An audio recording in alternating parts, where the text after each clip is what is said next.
세 가지를 이야기를 했는데 이 사람들은 그냥 여기에 이 부분에 그냥 머물러 있는 거예요. 아는 만큼 행하는 겁니다. 그래서 여러분들이 볼 때 좀 몰라서 그런다라고 생각하세요. 답답하죠. 답답해요.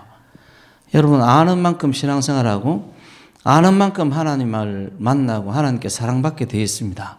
모르면 그만큼 죄를 저지를 수밖에 없어요. 죄라는 것이 하나님의 뜻과 어긋나는 게 죄잖아요. 그죠? 하나님의 뜻을 모르면 모를수록 우리는 죄 중에 살 수밖에 없습니다. 죄 중에 살 수밖에 없어요. 많은 인간적으로 좋은 사람들이 예수를 구주로 안 믿는데 왜 그런가 하면 예수님이 무슨 일을 했는지 어떤 분인지 몰라서 그래요. 우리가 가르쳐 줘야 되겠죠. 그래서 그게 뭐 전도 아닙니까? 그래서 전도를 좀 하긴 해야 되는데, 근데 오늘도 이제 전도지 들고 좀 나가다 보니까 사람들하고 만날 기회는 되게 많고 만나서 이야기할 수도 있을 것 같은데 이 전염병이라는 핑계 때문에 그런지 몰라도 말걸기가 참 거시기 하더라고요. 거시기 하더라고요. 그래서 말을 잘 거는 게 쉽지 않더라고요. 그래서 전도지만 쭉 돌리고 왔는데 중간에 어떤 할아버지를 만났는데 할아버지가 이제 뒤에 자전거 뒤에다가 뭘 막 이만큼 쌓아가지고 여기서 이만큼 쌓았어요. 근데 또 짐을 올리는데 이게 못 올리는 거예요. 고무줄로 이렇게 묶어야 되는데 자전거 짐이 좁잖아요. 그래서 내가 잡아줬어요. 잡아주고 고무줄을 좀 당겨줘서 짐을 제대로 실게끔 그렇게 해줬는데 하고 나니까 그 손을 가지고 손에 병균이 묻었을까 봐 손을 가지고 이 마스크를 못 만지겠더라고. 그게 나도 무슨 생각이 있는 거예요 지금? 이 전염병에 대한 어떤 근심들이 나도 있는 거예요. 그리고 그 할아버지 그 자전거 도와주고 난 다음부터는 손을 안 하고 계속 지금 이거 마스크는 만져야 되겠지 이러니까 계속 이러고 있어요. 이거 지금 옷으로 하고 뭐 손등으로 하고 이러고 있는 거예요. 그래서 이 교회 와서 제일 먼저 한 일이 뭐냐면 지금 문 여는 일이 아니고 3층 화장실에 가서 손 씻는 일부터 했어요. 손 씻는 일부터. 참 골치 아프다. 더구나 이제 저 같은 경우는 제가 혹시라도 걸려버리면 우리 교회 같은 경우는 올스톱 되는 수도 있잖아요. 그러니까 더 조심스럽더라고요.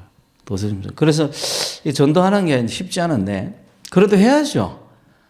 우리가 살아있는 이유가 뭡니까? 전도입니다.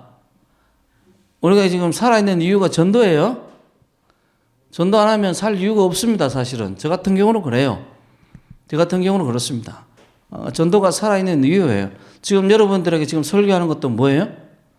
제가 지금 전도하고 있는 겁니다. 전도가 뭐예요? 우리나라 말로 이렇게 한자로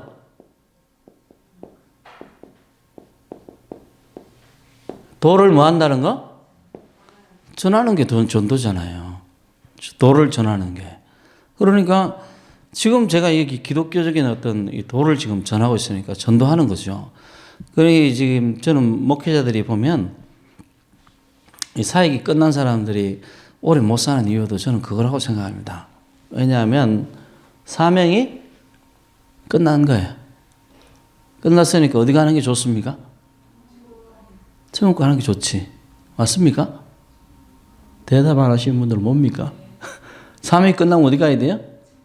천국 가야 돼요. 오래 살고 싶은 분들은 어떻게 해야 되겠어요? 그래서 쭉 짜고 전도하시는 분들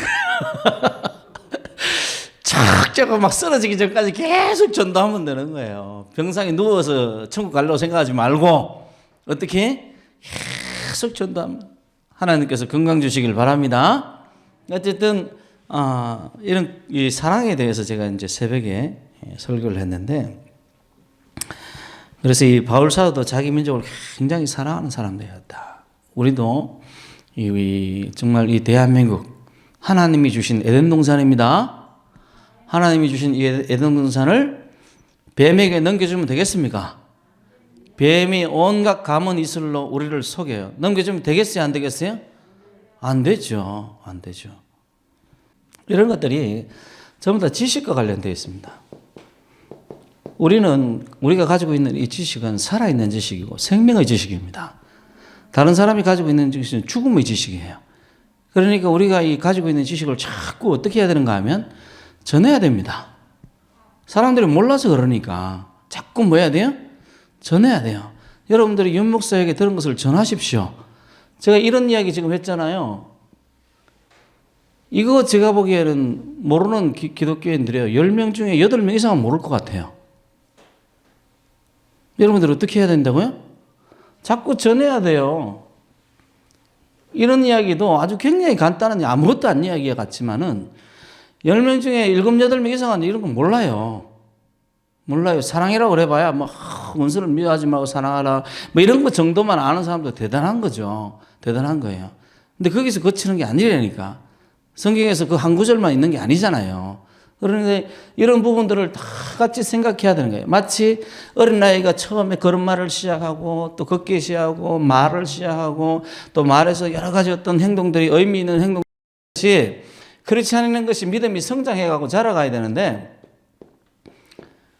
실제로 많은 크리스찬들이 자기가 하고 싶은 것만 해요.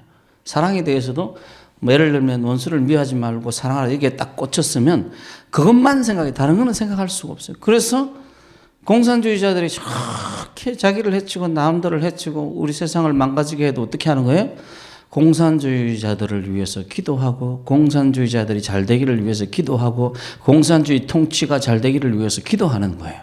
그런 나라가 어느 나라인가 하면 중국입니다. 중국 기독교인들이 최소 1억으로 봅니다. 13억 인구 가운데서 최소 중국 기독교인을 정확히 밝혀지지 않으니까 1억 정도로 봐요.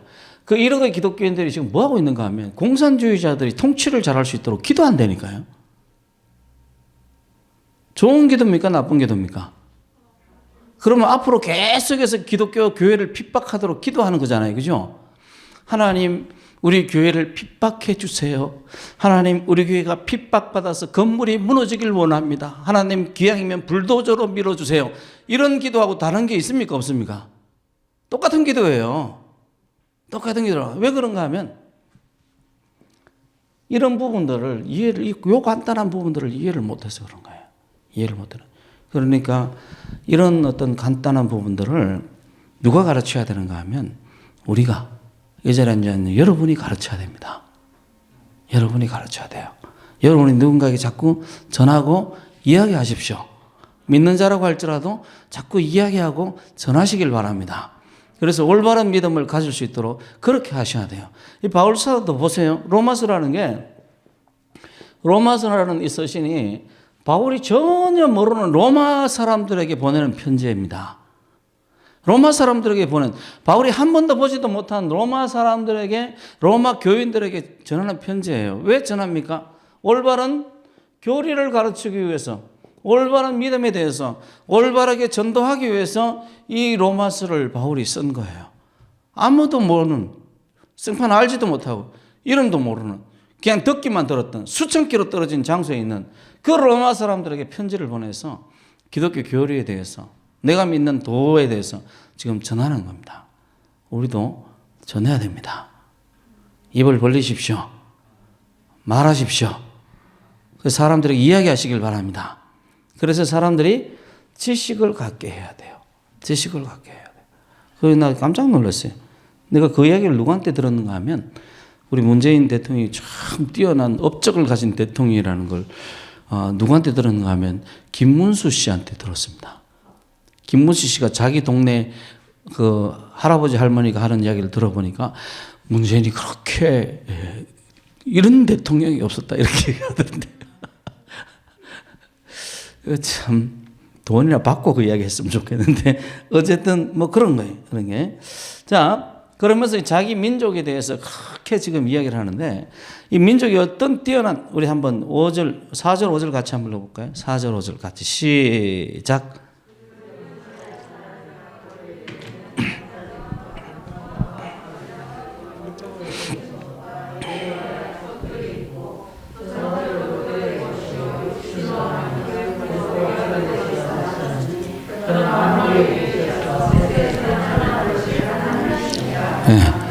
이러면서 이제 자기 민족이 얼마나 뛰어난 민족인가에 대해서 이야기를 합니다. 양자됨. 구약 성경에 보면 이스라엘 민족이 하나님을 아버지라고 부르죠. 그렇죠? 우리는 그의 기르는 양이다. 뭐 이러면서 집단적인, 개인적으로 아버지라고 부르는 구조는 없습니다. 그런데 집단적, 이스라엘이라는 어떤 민족적인 어떤 이스라엘 전체 집단은 하나님의 자녀라고 이야기해요. 이 하나님의 자녀다. 그러니까 지금 바울 사도가 이 양자됨에 대해서 지금 이야기를 하고 있는 겁니다. 양자됨과 영광과 이스라엘, 이 성경에 보면 이스라엘을 통해서 하나님께서 자신의 영광을 얼마나 많이 드러냈습니까? 모세에게 자신의 모습을 보여주기도 하고 모세의 얼굴에는 뭐가 나타났어요? 광채가 났죠. 하나님의 영광이 빛난 거예요. 거기서 성막에 하나님의 영광이 임재하고 성전을 지었을 때도 막 하나님의 영광이 꽉 차서 사람들이 들어가지도 못하는 그런 놀라운 사건들이 뭐 한두 번 일어난 게 아니거든요. 그래서 여기서 영광과 이런 말을 지금 쓰고 있는 겁니다. 그리고 언약과 율법을 세우신 것과 예배와 약속이 누구에게 있는가 하면 이스라엘 민족에게 있었다는 거예요. 이러한 것들은 세계 어떤 민족도 누리지 못하던 것이었어요. 그 자기가 사랑했던 구원받지 못하는 이스라엘 민족이 그렇게 뛰어난 민족임을 이야기를 하고 있습니다. 민족임을 이야기하고 있어요. 그래서 여러분들이 늘 신앙생활할 때 이런 것을 보면서 우리가 하나님의 은혜를 자랑해야지 뭐가 이렇게 성부가 됩니다.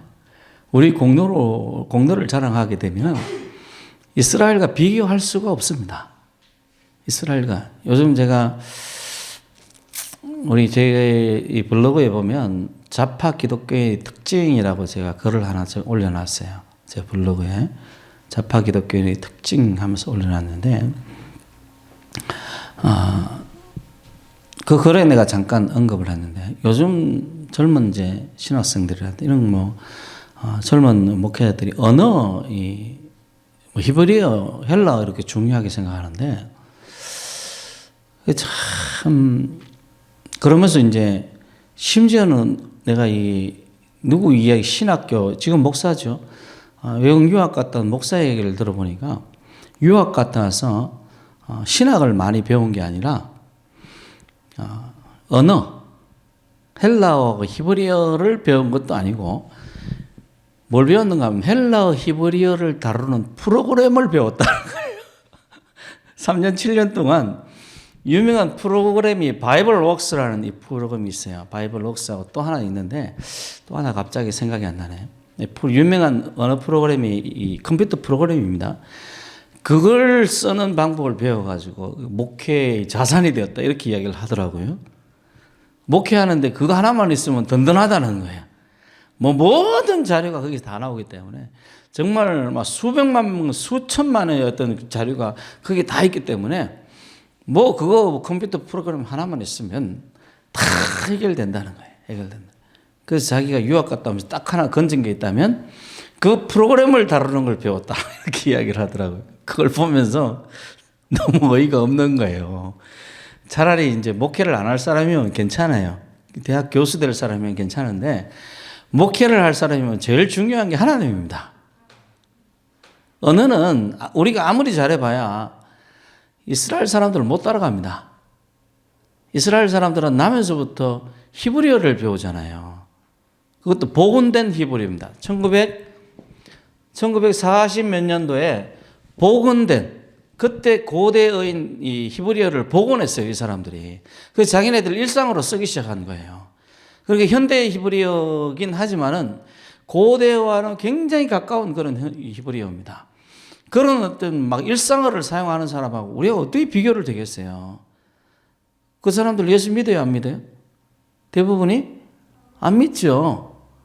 특히 지금 깜짝 놀랐는데 히브리 랍비 같은 경우는 구약 성경을 줄줄 외우더라고요.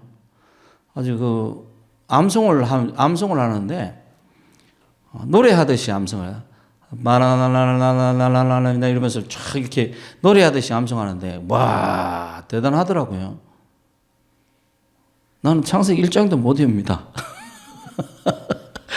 그 사람하고 나하고 어떻게 비교가 돼? 히브리어 가지고 붙으면 히브리어 성경 암송 히브리어 원어로 암송하는 거 누가 암송 잘하나 이렇게 하면 내가 어떻게 그 사람하고 비교가 됩니까? 비교 안 되죠. 근데 내가 내세울 게 있다면 나는 그 사람보다 하나님을 더 잘 알아요. 히브리어는 몰라도 그 사람처럼 그렇게 하지는 못해도 헬라어도 그렇게 터키나 이런 어떤 그리스 사람들처럼 하지는 못해도 하나님에 대해서는 더 잘합니다. 하나님에 대해서. 여러분들로 신앙의 핵심이 하나님입니다. 하나님이에요. 그래서 예전에 근데 그 글을 읽은 지가 한 4, 5년 됐는데 4, 5년 전에 그 프로그램 잘 다룬다 뭐 이런 이야기 유학 갔다 와서 그거 하나 건졌다 뭐 이렇게 이야기하는 걸 보면서 야 정말 요즘 목회자들 정말 이렇다면 정말 걱정이다.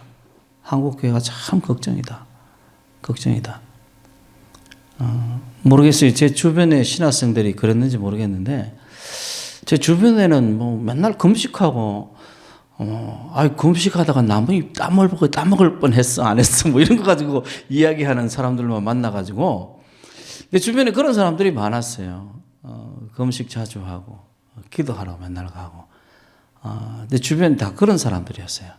그런 사람들이라 그거 참 희한하다. 왜 그럴까? 우리가 믿는 것은 하나님입니다. 그리고 그 하나님이 생명의 하나님이라고 믿고 있고요. 이 하나님을 섬기면 우리가 생명 위에 충만한다고 믿습니다. 그것만이 또 참 진리라고 우리는 믿습니다. 그렇기 때문에 우리가 전할 것도 뭐냐면 예수 그리스도 하나님입니다. 그 하나님이 우리가 전하는 이 예수가 다른 사람을 살릴 줄로 바랍니다. 그것이 참 지식이고 진리를 보게 만드는 거예요. 진리를 보게 만들어요. 그래서 이 바울 사도도 그래서 자기 민족을 구원하기를 그렇게 원했어요. 사도행전에 보면 잘 나오잖아요. 자기 민족을 구원하기를 그렇게 원했는데 안 됐단 말이에요. 자기 민족을 사랑하지만은 자기 민족이 구원하려고 그렇게 열심히 전도도 했지만은 그게 안 됐다는 거예요. 그러면서 이야기하기를 자기 민족이 얼마나 뛰어난 민족인지 하나님의 유산들 하나님께서 은혜를 베푸신 그 놀라운 유산들을 얼마나 많이 가지고 있는 것인지 심지어는 예수님조차도 이 이스라엘인으로 이스라엘 사람 가운데서 그렇게 태어났다라고 이야기를 하면서 그 예수님이 바로 하나님입니다. 육신으로 오신 그 하나님조차도 이스라엘 사람이었다라고 그렇게 이야기를 합니다. 그러니까 유대인들이 이스라엘 사람들이 얼마나 뛰어난 유산을 가지고 있는 거예요. 그런데 뭐가 없는가 하면 구원이 없는 거예요. 구원이 없는 거라. 기가 막힌 현실이죠. 이것 때문에 마음이 자기가 아무리 아파해도 소용이 없어요. 그래도 구원이 없는 거예요. 구원이 없는 거예요. 그러면서 이제 바울 사도가 어떤 논리를 전개해 나가는가 하면 우리 6절 한번 같이 읽어볼까요? 6절 같이 시작.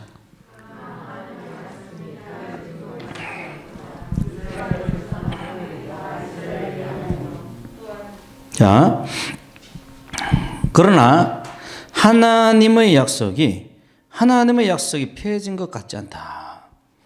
아니 이렇게 놀라운 유산을 받았는데 이런 놀라운 경험을 했고 언약들과 율법이 주어졌고 예배와 약속들이 유대인에게서 있고 그러할지라도 심지어는 이 예수님조차도 그에게서 났는데 그러할지라도 구원이 없다라는데 그럼 하나님의 약속이 잘못된 건가? 하나님의 약속이 없어진 건가? 유대인에게 주어졌던 그 하나님의 약속이 없어진 건가? 그렇지 않다라는 거예요. 그렇지 않다라는 거예요. 그러면서 이스라엘에게서 난 그들이 다 이스라엘이 아니다. 여기 앞에 이스라엘은 육신을 이야기하고 뒤에 나오는 이스라엘은 하나님의 백성인 이스라엘을 이야기를 합니다. 육신적으로 이스라엘의 어떤 이스라엘 사람일지라도 다 전부 다 하나님의 백성이 아니라는 이야기예요. 아니라는 이야기라. 그러면서 이제 이야기를 하기를 이삭을 이야기를 합니다.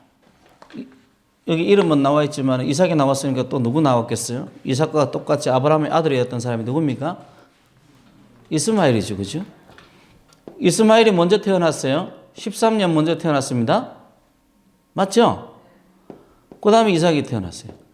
그 13이라는 숫자도 재밌어요. 13이라는 숫자도. 어쨌든 이삭이 그 다음에 태어났어요. 어떻게 보면 장자상속이라는 그런 명분에서 보면은 이스마엘의 유업을 이어가는 게 그게 맞는 거죠. 그런데 오늘 이 성경에 보면 그렇지 않다라는 거예요.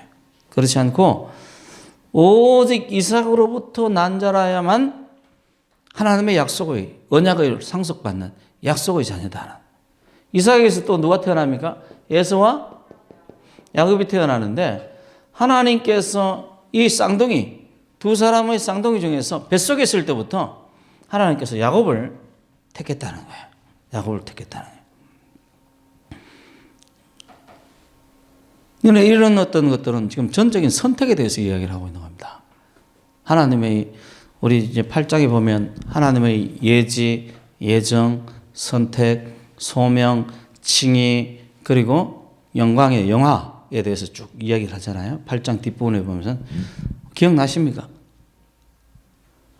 새벽기도 나오신 분들 기억나십니까? 여기 8장 뒷부분에 보면 그런 이야기를 쭉 해요. 이 오늘 본문에는 하나님의 선택에 대해서 이야기를 하는 거예요. 이들의 행위나 공로로 말미암지 않고 하나님께서 이삭을 선택했고 하나님께서 야곱을 선택했다는 거예요. 선택했다는 거예요. 그렇게 해서 이들이 구원받았다는 거예요.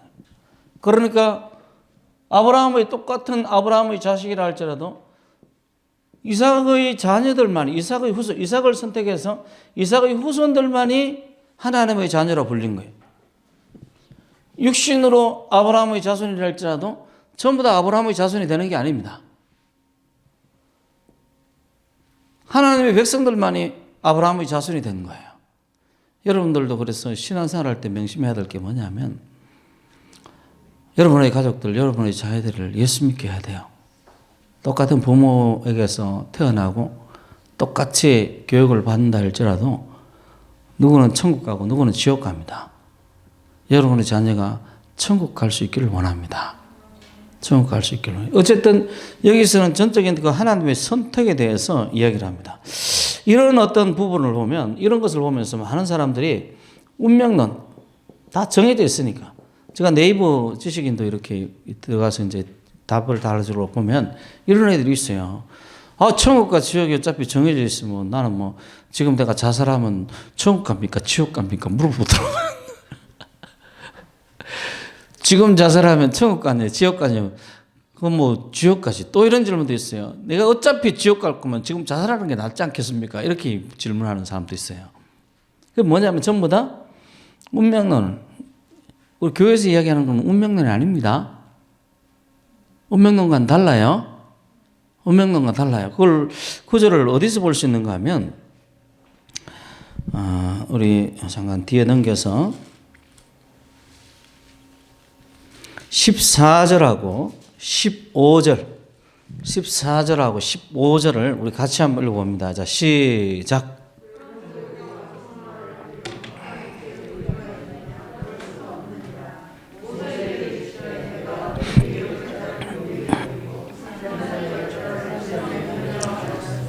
아멘. 이런 운명론은 하나님을 불의한 자로 만들어버립니다.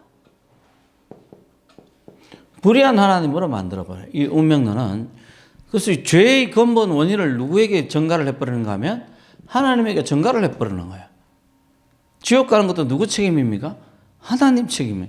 하나님의 선택이니까 하나님의 책임이다. 이렇게 단정 지어져 버리는 거예요. 그래서 이거는 맞질 않아요. 그래서 이 바울 사도가 혹시라도 사람들이 이렇게 생각할까 봐 14절에 이야기를 하나님께 불의가 있느냐? 그럴 수 없다. 그럴 수 없다. 불의할 수 없다. 나아가서 내가 긍휼히 여길 자를 긍휼히 여기고 불쌍히 여길 자를 불쌍히 여기리라. 그러니까 이 사람들이 이삭이라든지 무슨 말인가 하니 이삭이라든지 야곱이 하나님의 선택을 받은 이유에 대해서 바울이 뭐라고 그러는가 하면 선택을 받을 만하니까 받았다는 거예요. 무슨 이야기인지 아시겠습니까?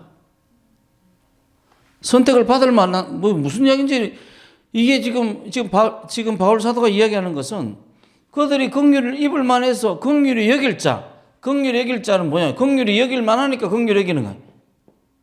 하나님께서 긍휼히 여길 자, 여길 만한 그런 사람들에게 이삭과 야곱 이 사람들에게 하나님께서 긍휼함이 임했다라는 겁니다. 이건 누구의 책임을 이야기하는 겁니까? 인간의 책임을 이야기하는 거예요. 그 당사자의 책임을 이야기하는 거예요.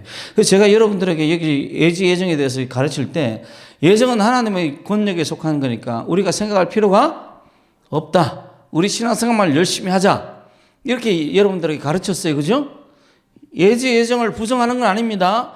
부정하는 건 아니에요. 그런데 그건 우리가 생각할 필요도 없고 생각할 능력도 없어요.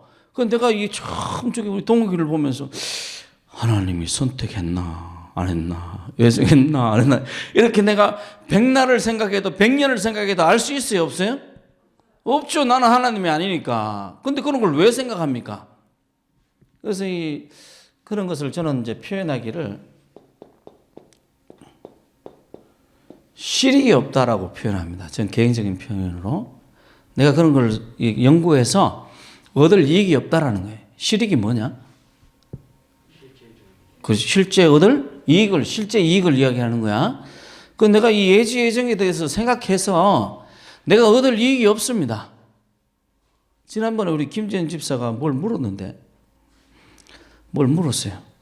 창세기에 하여튼 구절을 물었는데, 내가 아는 건데, 언뜻 물으니까 생각이 잘 안 나는 거 있잖아요. 그래서 내가 하루 이틀 생각하고 내가 답을 얻었어요. 그래서 대답을 해주려고 생각해 보니까, 실익이 없어. 이걸 알아봐도 알아도 내 신앙생활에 도움이 되는 게 하나도 없더라고요. 그래서 이야기를 안 하고 그냥 있었는데 무슨 질문을 했는지 기억도 안 나, 이제는. 안 나는데, 여러분들이 신앙생활 할 때 이거 중요한 겁니다. 여러분들이 가지고 있는 믿음, 여러분들이 가지고 있는 신앙의 지식들, 이런 것들이 여러분 생활에 이익이 되길 바랍니다. 이익이 없는 이야기를 생각할 필요 있어요, 없어요? 없는 거예요. 없는 거라. 그 예정에 대한 것도 하나님에게 속한 거라 내가 생각해봐야 답이 없어요. 수백 년 동안 다른 사람이 생각해봐도 답이 없는 거라. 그리고 내가 생각한다 할지라도 이거 어떻게 답을 내가 하나님이 아닌데 내가 어떻게 알아? 내가 어떻게 알아? 그러니까 이거는 생각할 필요가 없어요. 그냥 하나님께서 선택하셨다. 이 정도만 알고만 있으면 되는데 그 다음 구절이 우리에게서는 중요합니다. 긍휼히 여길 자를 긍휼히 여기고 불쌍히 여길 자를 불쌍히 여긴다. 예를 들면 여기서 동욱이가 엄청 해. 뻗대고 막 목사님보다 내가 더 많이 알아 막 이러면서 그래. 그럼 내가 가르칠 맛이 나겠어요? 안 나겠어요? 동욱아 나냐 안 나냐? 안 나지. 근데 동욱이가 막 목사님께 더 배웠으면 좋겠고 신앙생활 잘했으면 좋겠고 성에 대해서 더 알았으면 좋겠다 이런 간절한 마음을 보여요. 그럼 내가 가르쳐 주고 싶어요? 안 주고 싶어요? 그 이야기입니다. 그러니까 이 믿음을 가지는 자 이삭과 이스마엘을 이야기를 할 때 이삭에게는 하나님에게 그런 것을 보였다는 거예요. 하나님. 이삭을 보면 참 대단합니다. 이 사람이. 뭐가 대단한가 하면 이 사람은 순종의 사람이에요. 순종의 사람이라. 참 이삭을 보면 예수님 보는 듯한 그런 것들이 참 많이 보입니다. 아브라함이나 이스라엘에게 야곱에게는 없던 모습이에요. 그런 것들이. 이삭을 볼 때마다 참 감탄을 많이 하는데 어떻게 이렇게 신앙생활을 할 수 있을까? 어떻게 이런 생활을 하지? 이렇게 굉장히 경이롭게 본 적이 많았어요. 그래서 나는 이삭이 되기는 걸렀구나. 내가 제일 만만한 인간은 누구냐 하면 야곱이라. 야곱. 맨날 속여먹고 나쁜 짓 하고 지익을 위해서 어떻게든 이야기하고 또 막 자식이 사고치면 다 니들 때문이야. 니들 때문에 난 죽었어 이러면서 그리고 막 사람들 편애하고 막 이런 것들 있잖아요. 제일 만만하더라고요. 야곱이 보니까. 그런데 재밌는 거는 야곱이 이스라엘의 12지파의 조상이 되는 거예요. 가장 죄가 많은 사람. 이 세 사람 중에서 아브라함과 이삭과 야곱 중에서 가장 허물이 많고 가장 죄가 많고 가장 믿음이 없고 이런 사람이 하나님의 백성이라고 지칭하는 이스라엘 12지파의 조상이 된 거예요. 할렐루야. 이러니까 나도 희망이 있는 거지. 그렇죠? 하나님의 자비를 입을 희망이 있는 거예요. 근데 이스라엘의 특징이 뭐냐면 그렇게 나쁜 짓을 많이 하고 속여먹기를 많이 하고 그렇게 탐욕스러운 사람이 장점이 뭐냐면 어떻게든 하나님을 붙잡아요. 믿음입니다. 믿음. 어떻게든 하나님을 붙잡아요. 내가 비록 악하고 내가 더러운 인생을 살지만은 어떻게든 하나님 붙잡아요. 자기 집에 막 우상이 가득하게 해놓고 레이와 저기 누구야 신몬이 사고 치니까 희귀 족속을 다 죽여없어서 사기쳐니까 또 하나님이 나타났다고 하나님 잘 보려고 우상 다 치워버리고 또 베델로 올라가서 제사드리는 거 봐요. 약삭 빠르죠, 그죠? 그래도 하나님께서 그런 걸 보시는 거예요. 그런 걸 보시는 거라. 긍휼히 여길 자를 긍휼히 여깁니다. 하나님을 의지하는 자에게 하나님의 구원을 보여주는 거예요. 얍삽하면 어떻습니까? 일단 구원받는 게 중요하죠, 그죠? 하여튼 내 허물이 있으면 어때요? 어떻게든 하나님 뵙고 건진 받아야 될 거 아닙니까? 그래서 우리 성도들이 보면 우리 너네 엄마 왔어야 되는데 간혹 다른 기독교인들한테 시험이 드는 사람들이 있어요. 잘 살펴보면 그들의 장점이 분명히 있습니다. 하나님께서 그 사람들을 불쌍히 여기는 이유가 분명히 있어요. 분명히 있어요. 제가 이야기했던 우리 허장누님 같은 경우도 특징이 뭐였다? 무슨 일만 나면 하나님 앞에 달려와서 기도를 쫙 하는 거예요. 자기 최선을 다해서 하나님을 붙드는 거예요. 그러니까 하나님께서 역사하시는 거죠. 역사하시는 거예요. 그래서 뒤에 나오는 하나님께서 긍휼히 여길 자를 긍휼히 여기고 불쌍히 여길 자를 불쌍히 여기고. 하나님의 행사에는 불의함이 있을 수 없습니다. 마땅히 받을 만하니까 받은 거예요. 그런 것들이 구약의 11개라든지 역대기에 쭉 흘러 나오는 겁니다. 역대기나 11개의 왕들의 그 이야기를 보면 하나님께서 역사하시는 왕들은 그렇게 해요, 실제로.